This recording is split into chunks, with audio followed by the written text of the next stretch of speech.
Welcome to this episode of the Unnoticed Entrepreneur. Now, if you've got a passion, something that maybe you've enjoyed since your childhood years, and you're trying to build a business around it, then my guest today is going to be someone that you really want to listen to.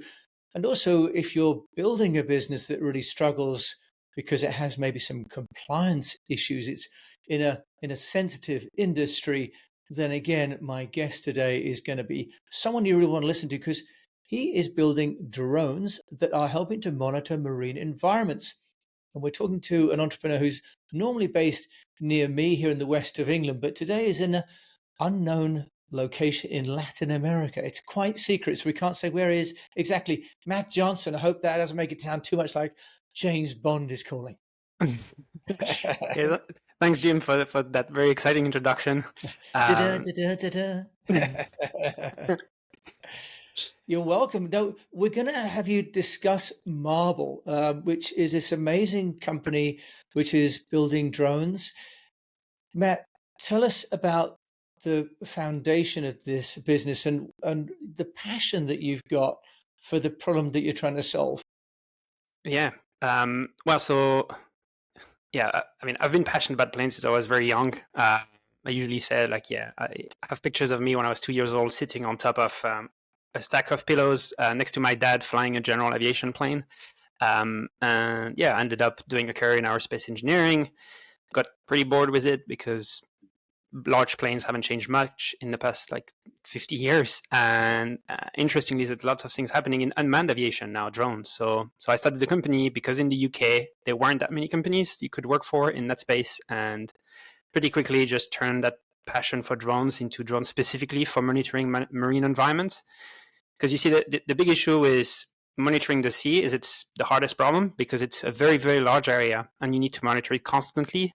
Because right now it's still a complete Wild West. So that's why you have, you have marine protected area that the UN wants to protect 30% of the planet with this by 2030. And there's currently nowhere to monitor them because there's no data. So what we're trying to do really is take that technology and massively improve it so you can deploy it at a very large scale to monitor the seas.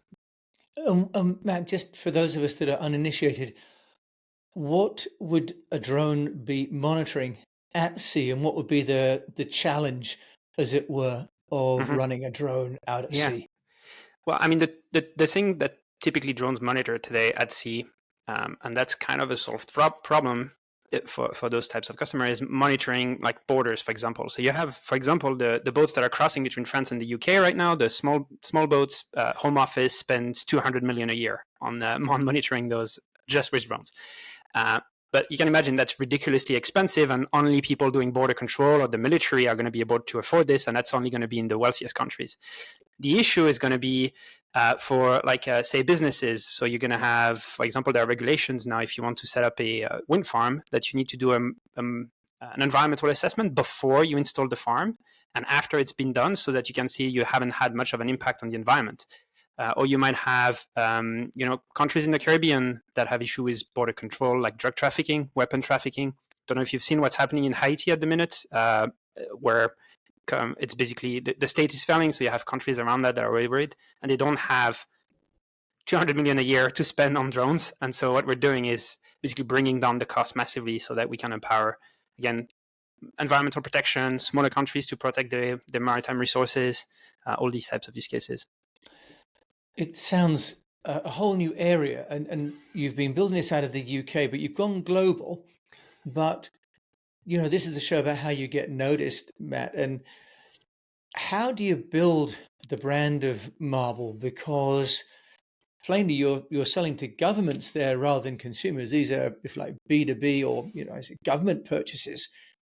Mm-hmm. How do you overcome the problem of selling to a community who, by definition, are risk averse? They normally go with the big companies like Airbus or Boeing or Inmarsat, for example, which is a former client of mine, because they've got regulatory approval, they've got government connections.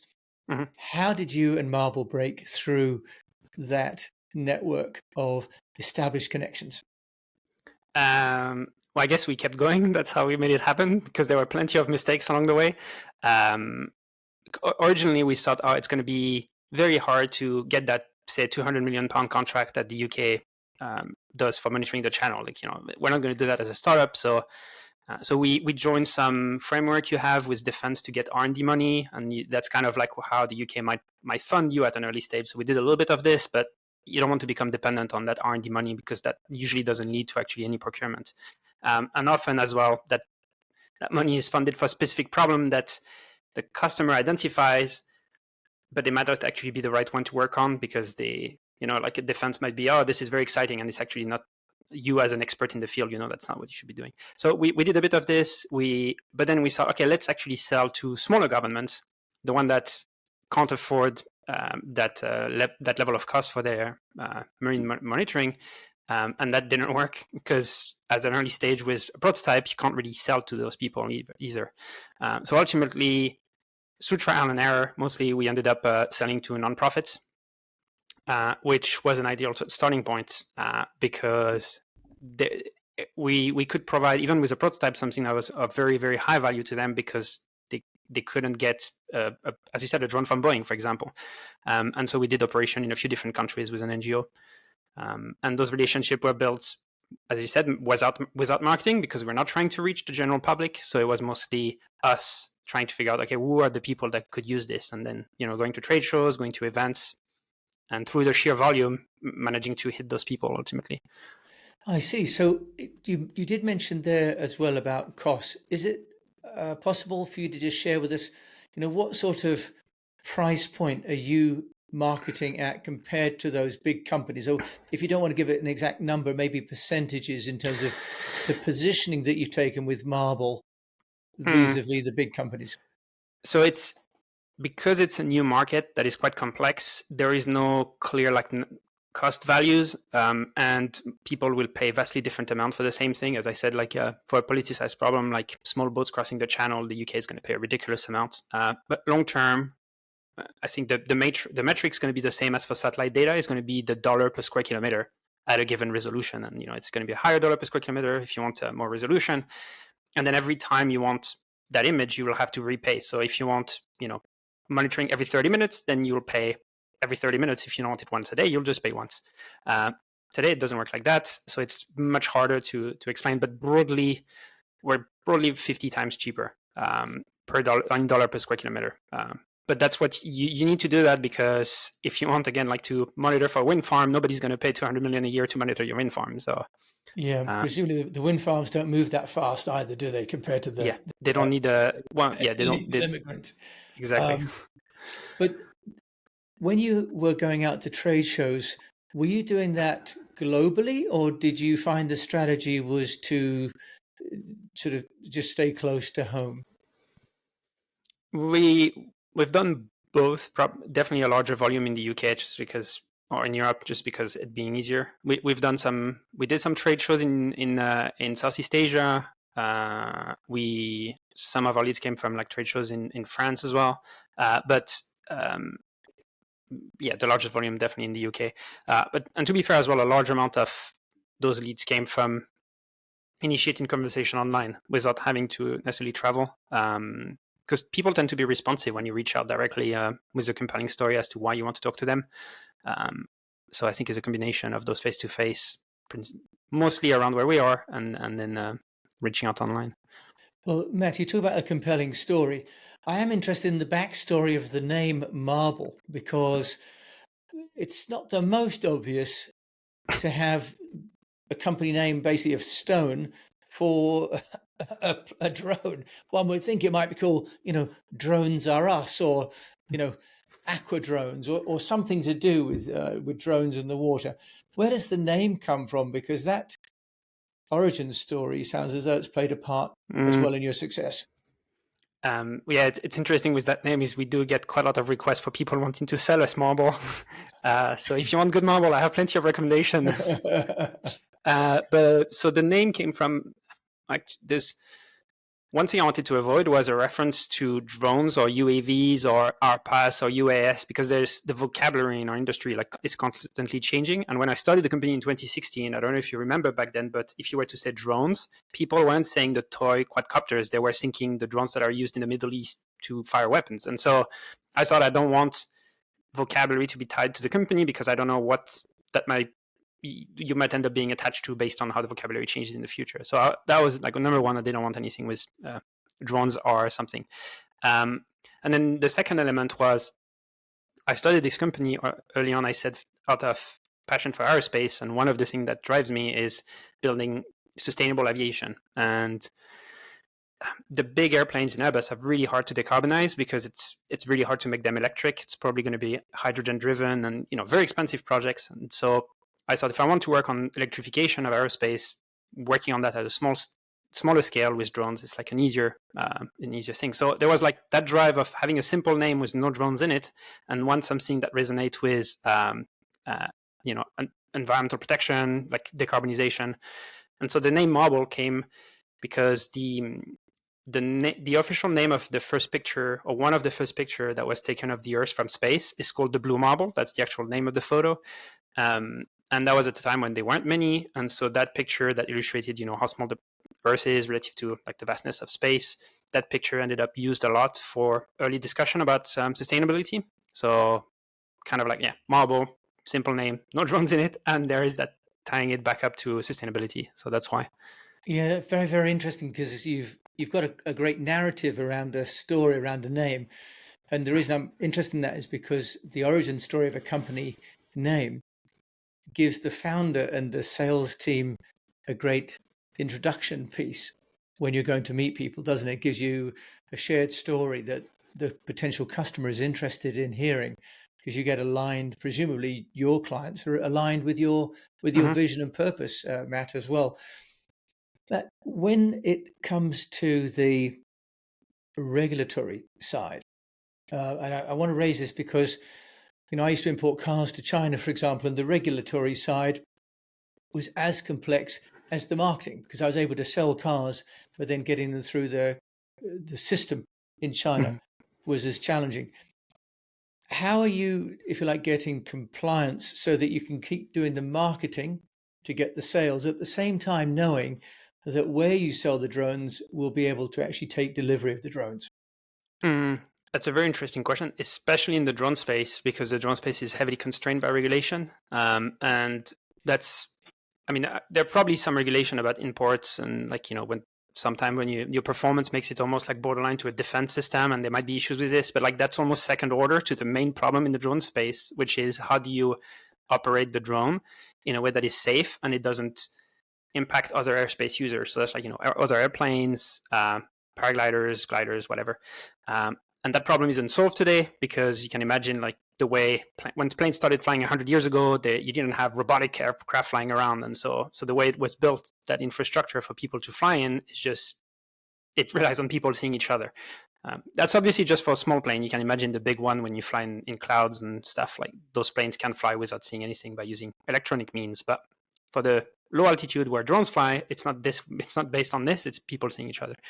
Because of this, drones need to be constantly monitored by a pilot on the ground, and that pilot needs to be able to see the drone, and drones tend to be quite small, so that means you can't fly further away than 500 meters. And you can imagine if you want to do marine monitoring, flying 500 meters away from the shore, that's not going to get you very far. You want to go like tens or hundreds of kilometers away. So with that in mind, either you say, well, we'll just wait until the regulation changes, or you find a way to like get exemption permits, or even better, you find a market that isn't affected by those regulations. And that's what we did. So one of the reasons at least that we went for marine monitoring is that there are a lot less people flying above water.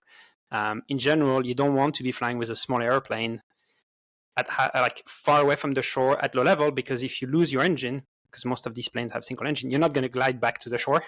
So typically people only fly small airplanes quite high if they go above water. And in general, they don't go above water because there's not much to see. It's not interesting. So yeah, basically in terms of regulation, what we said is like, it's a hard enough problem technically to build drones and to sell it to governments. Let's find a market that doesn't have as much regulatory complexity to start with. And that's why one of the reasons we did maritime monitoring. Yeah, that's a really, really smart strategy. The reason I'm calling that out is because I think the way that you've identified where the opportunity lies, so that you can fulfill the dream and the passion that you've got, without being bogged down in, if you like, for example, urban airspace. I know a place like Singapore, for example, and Beijing as well, no drones allowed over the built up areas as well, Matthias, right? So that's gonna be a real problem. So now you've been building the company. Is the distribution strategy going to be still through Marble, or are you looking for partners around the world? How does that roll out? Because if it's quite a niche that you're working in with drones and in maritime, what's your distribution and marketing strategy to scale the business? So marine monitoring is, I mean, it might sound niche, but it's actually a pretty big market. So I think it's probably going to be like 35 billion or so by 2030. So that's plenty big enough. And even I mentioned we started with nonprofit. That is very small. You'd want to grow out of this. But even if you look at just purely small governments or businesses that need monitoring, that's already in the billions. So we can build a really big business just in those markets. The question of scaling, it's an interesting one. I guess what we're selling is not actually the drone. We're selling the data. We want to be, if you imagine the way you purchase satellite imagery today, is you don't go and buy your own satellite to put it in space and then connect to it and then play around and then get the data. You just go on a website from someone who operates the satellite on your behalf, and that person sells the data to you, but to everyone else as well. And that's how you get the cost down, actually. Drones, interestingly, today are not like that at all. Drones are like satellite 50 years ago, where if you wanted data, you had to buy your own satellite, put it in space. And obviously, you had to be a government agency from like the US or like a wealthy country to be able to do that. Again, drones for marine monitoring or for large-scale application are still very much this way. What we're building is that version of drones, which looks a lot like satellite today, where we will be operating drones on behalf of everyone else, collecting the data, and then we'll sell it through a web interface. So the scaling for us is to right now win a few government contracts, but later on just install that infrastructure and then sell the data to multiple users. And I guess the big advantage we have of this is because we own the full stack of like the drone, the software, the sensors. We've built it up in a way that is actually very cheap to manufacture. So we use 3D printing, for example, for the drones. So I think it's going to be a very hard thing and very risky thing for us to be able to do that scaling, but we have a lot of like fundamental elements that I think makes it possible. But obviously, like the execution, having the right people to be able to achieve this is going to be like an important element. Yeah, very, very interesting. So with the business, it sounds like you've been growing it over 8 years. You've made great progress, because if you're already selling to governments in Latin America, for example, that's you've gone global brilliantly from Chippenham, which is just up the road in Wiltshire. If there's been something that hasn't gone quite as planned, Matt, that you'd share from a marketing point of view, what would that be? If there's someone else pursuing this sort of B2B stroke government focused business, what guidance would you give? Well, I think the thing we ended up getting right ultimately is what I've said is like starting from that niche of NGOs was really useful, and being able to build your reputation progressively. I guess if we were a US company, we could have probably raised tens of millions and then go straight away to sell to the big people. But I think it's quite difficult to do that in the UK. So just having a really good go-to-market strategy to be able to sell a prototype early on and then build that credibility with those early customers, and then kind of like building your way up. I think that was a good thing for us to do. Maybe the thing that we didn't do is just general marketing, building the brand. Because we discarded this on the basis that we were not selling to the general public, so we didn't need to do this. But the issue with this is it's when you get in front of high-level decision makers, inevitably they're going to look for like your online presence. And if you have very little, I think that can be detrimental. So I think looking back, that's probably something I would invest a bit more in. Not like a ridiculous amount, because I think for us it might be easy for this to become like a vanity thing where you just want to have a good presence. But I think doing more than what we've done would have been a good thing. So yeah, I would say that. And if we had known up front to do that good go-to-market strategy, I would have started there. We needed a few mistakes on the way to get that. Yeah.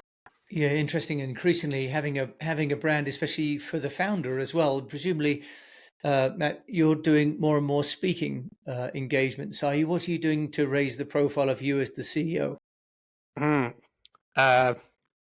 This literally just got started. I haven't done enough nearly enough recently for the same reason I said like I wasn't doing marketing because I thought it wasn't important.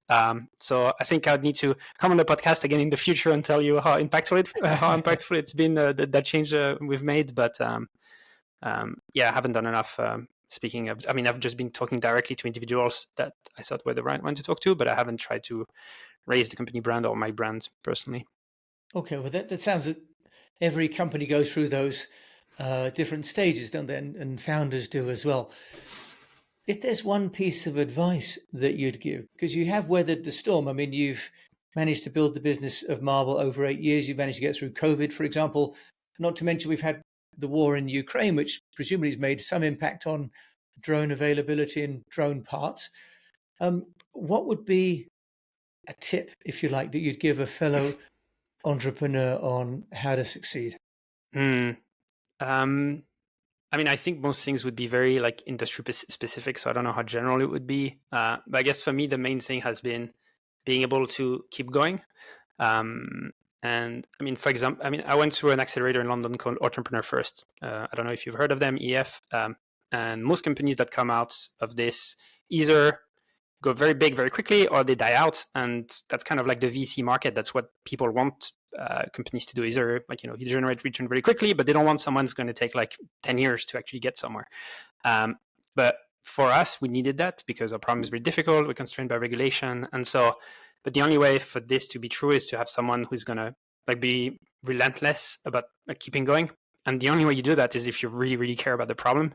Otherwise, you're gonna like I don't think I have a particular like my discipline to just keep going. I mean, I'm sure I have some good habits and things, but the main thing is like I'm really passionate about building, and so I guess the advice would be pick something that you're really going to care about, and you really want whatever you're building to happen in the world, and that's going to keep you going when it's tough.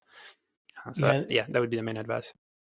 Matt Johnson, that's a beautiful piece of advice.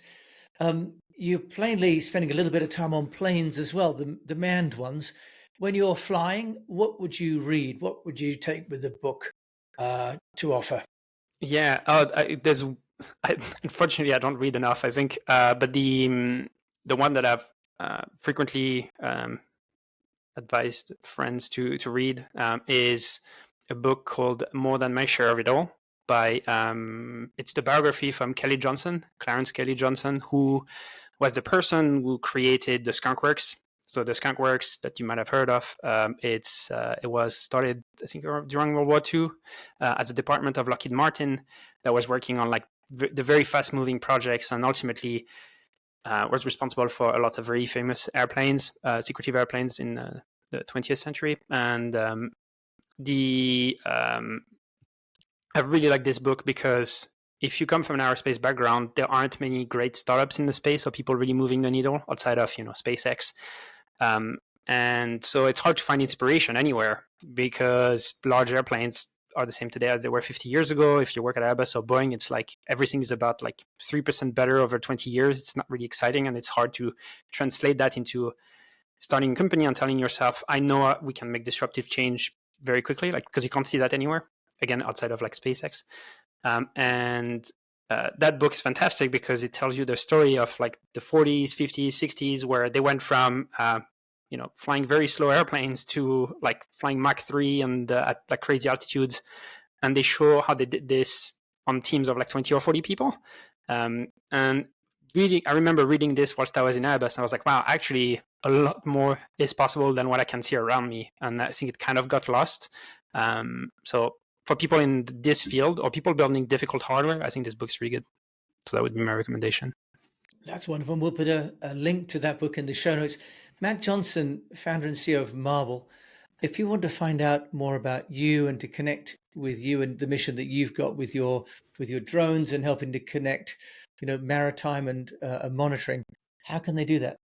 I think the easiest is going to be on our website, which is marble.aero, AERO.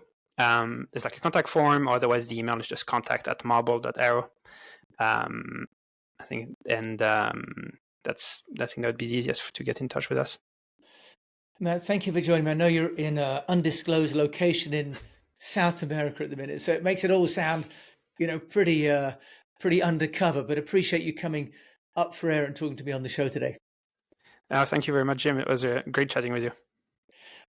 What a wonderful story. And, as Matt has got on his website, like 20% of all fishing is still taking place illegally, for example. We know that at sea, people are being transported and so on. So the need to monitor the oceans is imperative. And what's come across today in Matt's conversation is the importance of passion as a founder, because times aren't always that easy. But also what I love is the strategy, that it's not all necessarily about building websites and blog posts.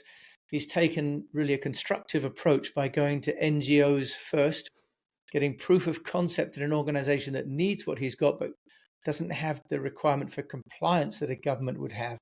Get proof of concept and then be able to take that to government. So a textbook example of how you can overcome short-term, seemingly insurmountable problems by using some great logic. So do check out marble.aero. It's a fantastic website, a fantastic business, and we wish Mathieu all the best with building that brand.